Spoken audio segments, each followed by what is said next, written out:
বইটা দিবেন A I am দিতে বেরিয়ে যাবেন কালকে রাতক্ষণ সব হবে আজকে একটা থাউজেন্ডই দাও আইলাম ঘরের দিকে ঘুরতে এবার পকেটে হাতের দিকে টাকা রেখে তাই খাইতে আসছে যাও কাকু বলো বলো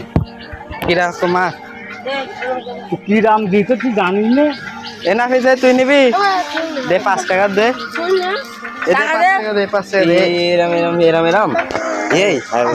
দেখি কিরাম মিষ্টি দেখি তা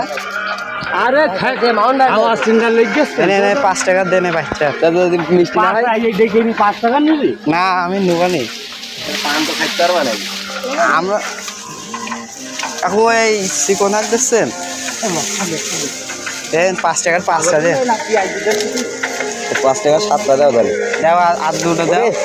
বাচ্চা দিতে দিয়েছি 1 টাকা করে পড়ে এখন 1 টাকা পাবো তা দেও আর একটা দাও তাহলে হয়ে যাবে এটা বেরি দাও আগে কেটে দাও আগে কেটে এই দেন আগে এ দেয় ফাঁকাই নি দেয় নাইস নাইস নিজা ওই এক লই দিকাস দে বের কই কাকু আরেকটা দিলে হলো খুশি হতাম কাকু আরেকটা দিলে আমরা বিশাল খুশি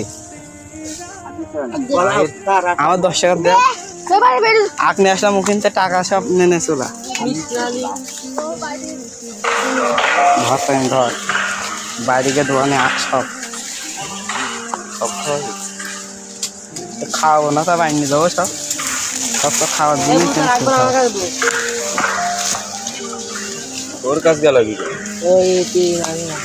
এই ইয়ার এক বলি আর এক করে ও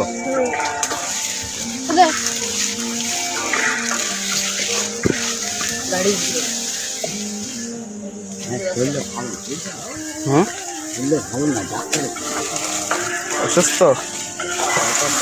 কয়ের হাসপাতাল তাই বলো কটা হয়ে কাকু হ্যাঁ 10টা পড়া কটা হয়েছে কটা হয়ে কটা 3 আর 3 6 এটা খাওয়ার জন্য হবে না সবাই মিলি এতটা লোক আসলাম যাও প্রথম বউনে আমরা ভালো দেখে ঠিক আছে আমরা খুশি সবাই খুশি তো এটা কাট এটা কিন্তু কেটে নেবা কাঠ পানি বাইরে বের করে এটা আলাদা রাখে এটা